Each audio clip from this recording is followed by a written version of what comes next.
Most leaders I work with don't have an intuition problem. They have a discernment problem. They can sense when something's off. They do get gut feelings and they know when a decision doesn't sit right. But they struggle to tell the difference between their survival brain screaming, stay safe, and their inner wisdom whispering, this is the way. They ignore it. They override it. They ask everyone else's opinion except their own.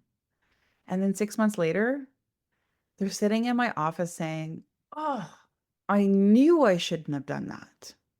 And that inner doubt, that's not just frustrating, it's expensive.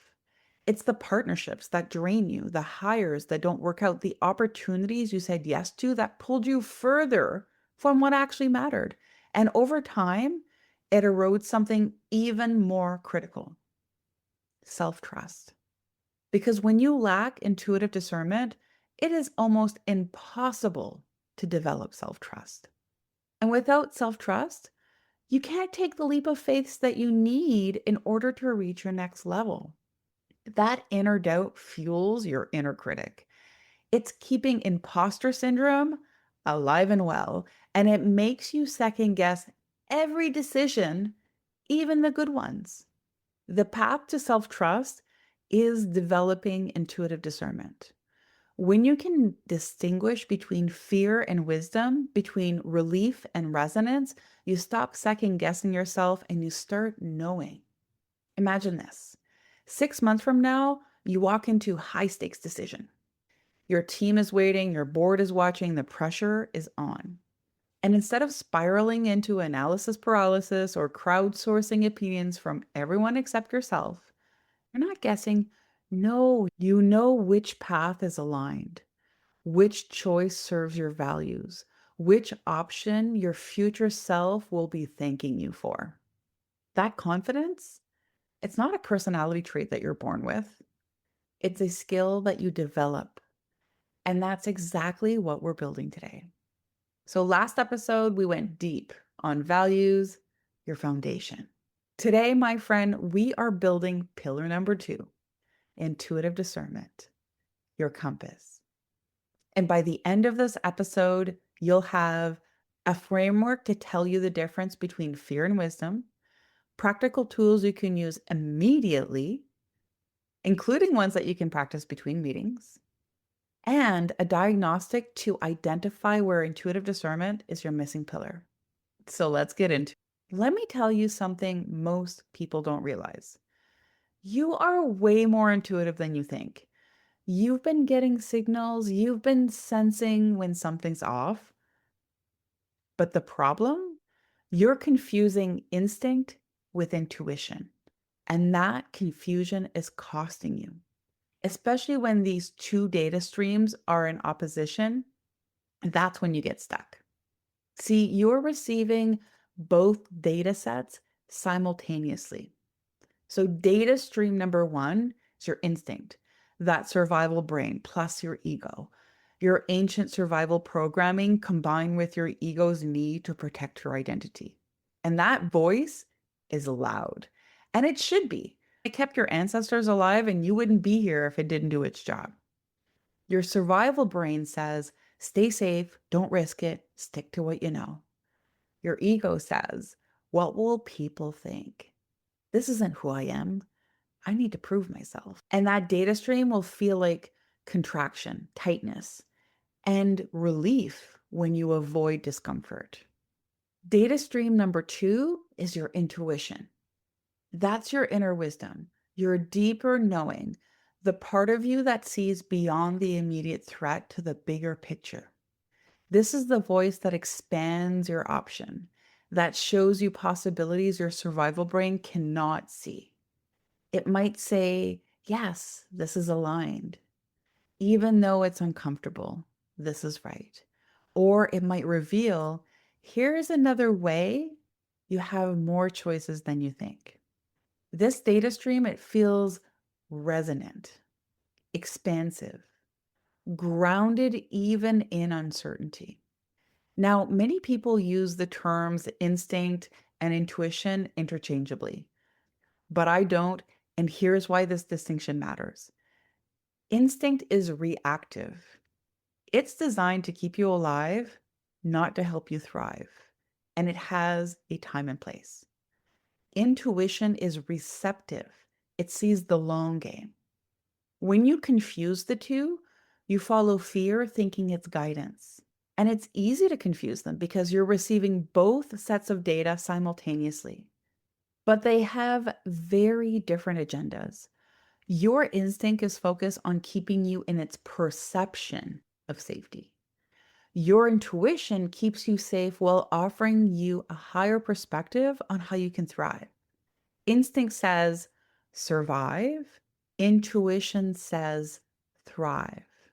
And until you learn to distinguish between them, you'll keep second guessing yourself. You'll make the smart decisions that don't feel right. You'll say yes when you mean no. You'll ignore the signals your body is sending, and 6 months later, you're thinking, why didn't I trust myself? Most leaders are making decisions based on instinct and calling it intuition. And instinct is convincing and it sounds logical and it makes a great case. But logic and wisdom aren't always the same thing. So, how do you tell them apart? It's the difference between relief and resonance. Relief is, thank God I can avoid this discomfort. Thank God I can stay safe. And it feels like an exhale, collapsing inward. Phew, I dodged that bullet. And that comes from your instinct. And it often will have you feeling smaller. Resonance will say, yes, this is aligned. Even though it's scary, this is right. And it'll feel like grounded expansion. Even if there's nervousness, there's still a certainty there. And that comes from your intuition, and it makes you feel larger, more expansive. Sometimes relief is the right response. Sometimes staying safe is aligned. But if you're always choosing relief, you're not building a business, you're building a comfort zone. Everything that you want that you don't already have lives outside that zone. The question isn't, does this feel comfortable? The question becomes, does this feel aligned? I learned this watching the best professionals on Wall Street. The best stock pickers, the best lawyers, the best estate planners, they could read between the lines. They made choices that on paper didn't always make sense, but in reality worked out. And that wasn't luck. That was intuitive discernment. They developed the ability to distinguish between this feels risky, that instinct, and this doesn't align. That's intuition.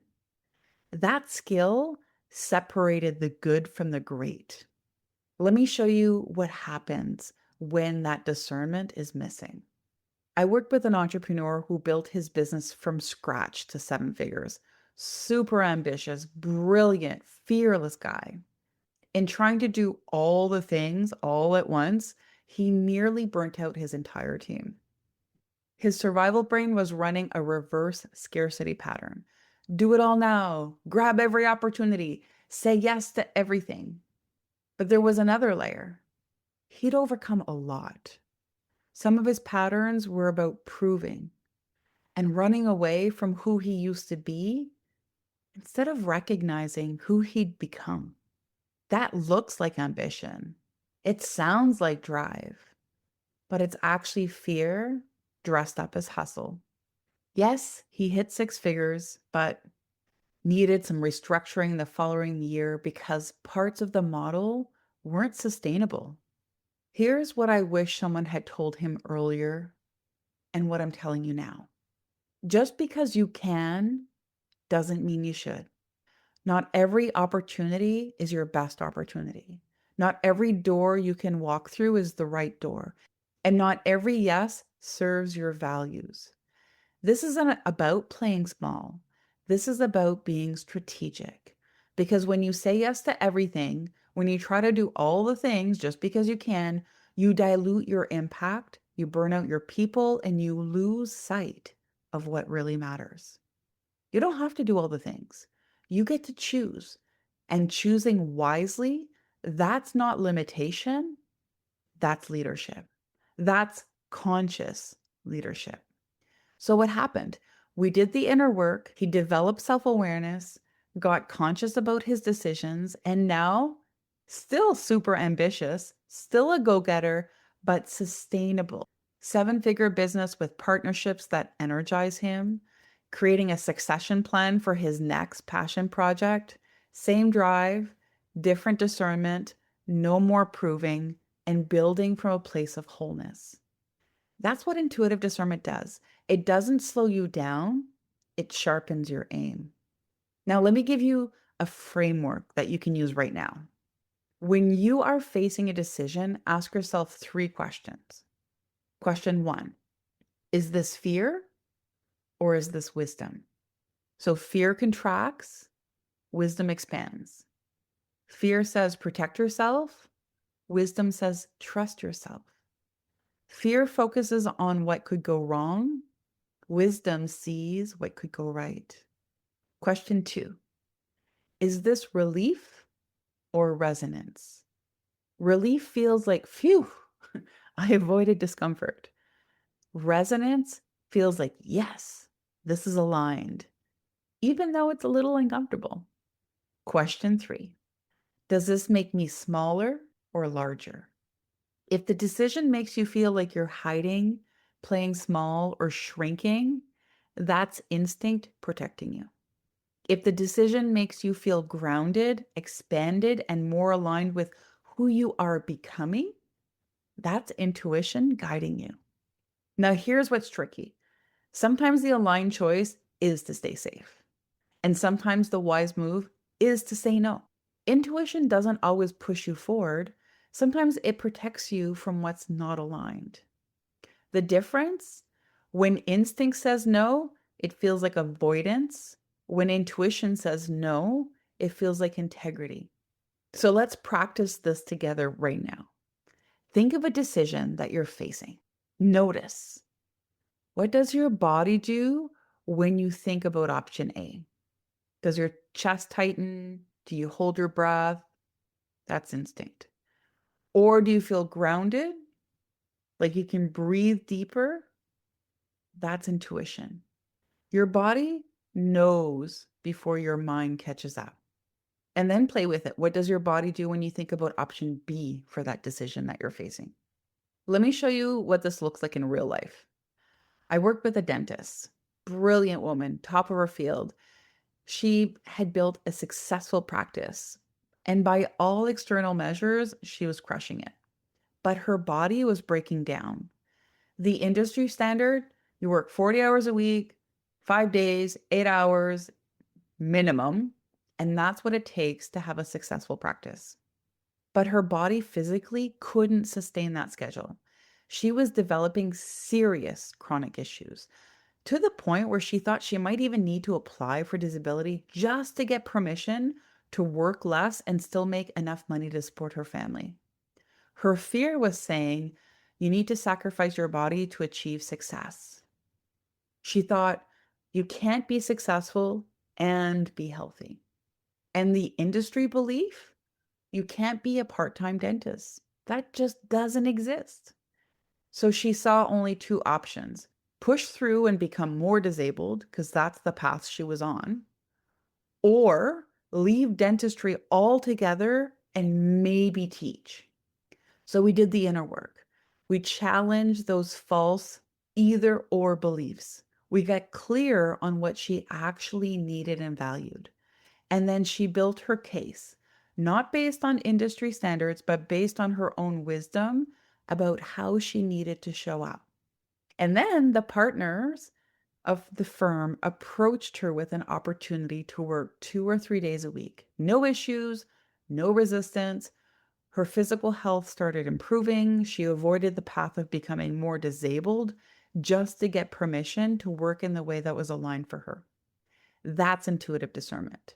Trusting yourself enough to show up in your field in a way that's aligned for you. Sustainable success requires honoring your body's wisdom. She didn't need disability, she needed discernment. So, how do you use this in high stakes professional environments? Before a big meeting, take 30 seconds of presence. Ground yourself, tippy toes. So, how do you use this in high stakes professional environments? Before a big meeting, take 30 seconds of presence to ground yourself. An easy way is to get up on your tippy toes and drop on your heels for a quick reset. You can ask yourself, what outcome is actually aligned here? Not one that's going to make me look good, but that's actually right. During a negotiation, notice your body. Is your chest tight? Are you holding your breath? That's a signal. Ask yourself, what is my body trying to tell me right now? And after a decision, do a check in. Do I feel relief or resonance? Am I exhaling because I avoided risk or because I acted in integrity? This is pillar number 2, intuitive discernment, your compass. Values tell you what matters. Intuitive discernment tells you how to navigate towards it. And together, they make you unshakable. So, how do you know if your intuitive discernment is your missing pillar? So, here are your red flags. You constantly second guess yourself after making decisions. You're crowdsourcing decisions instead of trusting your inner knowing. You make the right decisions on paper, but it doesn't feel right in your body. Your green flags, you notice the difference between relief and resonance. You make decisions confidently because you know, not because you're reckless, but because you're aligned. You trust the signals your body sends before your mind even catches up. If intuitive discernment is your missing pillar, you keep ignoring the signals, and then 6 months later, you hear yourself saying, I knew I shouldn't have done that. And that's expensive, not just financially, energetically, emotionally. It's costing you your relationships. And every time you override your intuition, you erode your self trust. Every time you choose relief over resonance, you reinforce playing small. You reinforce the belief that you're not capable. And every time you say yes when you mean no, you teach yourself that what you need doesn't matter. And remember, you're teaching others how to treat you by how you treat yourself. You're the one who sets that standard. Self trust isn't something that you're born with, it's something that you build. You build it by developing intuitive discernment, by trusting the signals your body sends before your mind rationalizes them away. And that's exactly what we're doing on November 4th. I'm hosting a free 90-minute live masterclass on November 4th called The Pattern Breakthrough.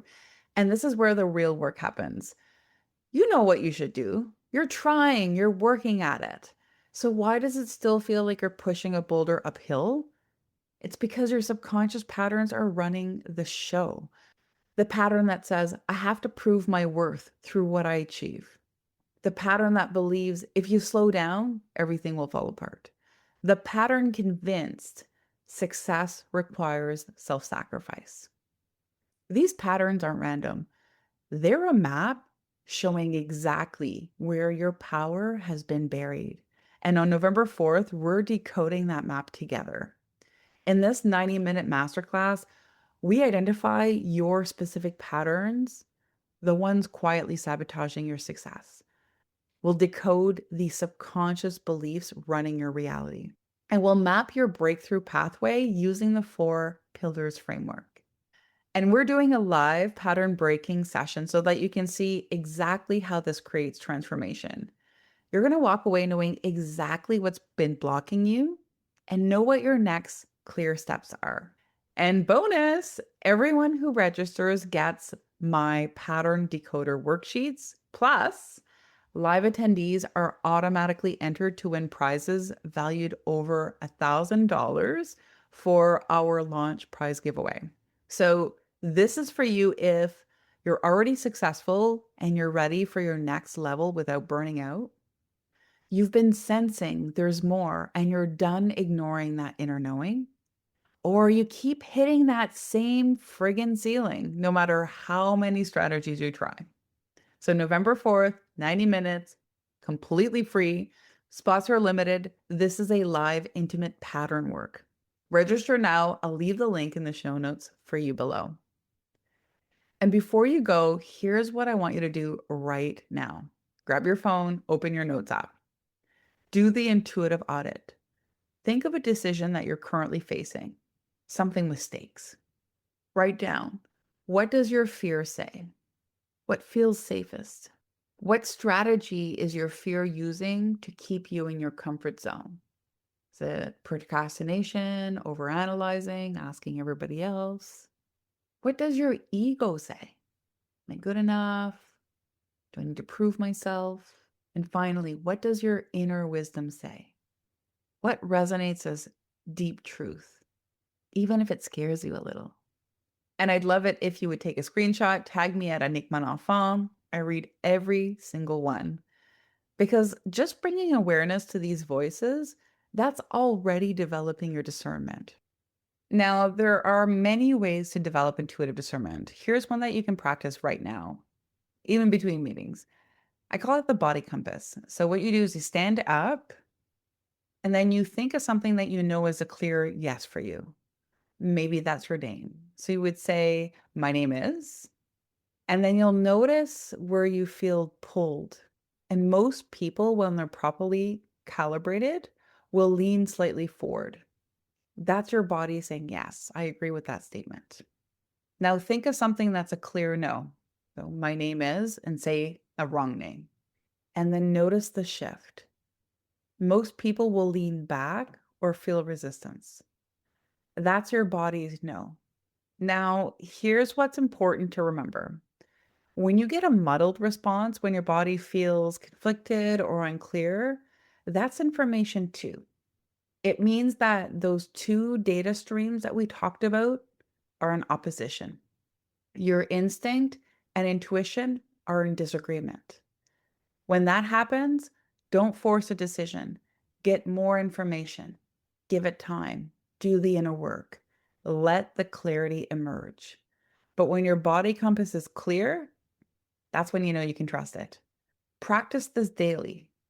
Before decisions, stand up, think of each option, say them out loud, notice which way your body moves. The more you practice, the clearer the signal becomes. You know what, my friend? I know that you did not come this far to keep second guessing yourself. A part of you already knows that your intuition is your highest form of intelligence. And developing intuitive discernment, that's what separates the leaders who plateau from the leaders who become masters in their field. Lean into your zone of genius. Let yourself truly shine. This is the pathway to the fulfillment that you've been craving. And this is what we're unlocking together on November 4th at the Pattern Breakthrough event. Are you ready to claim it? Next up, pillar number 3, energetic alignment, the fuel.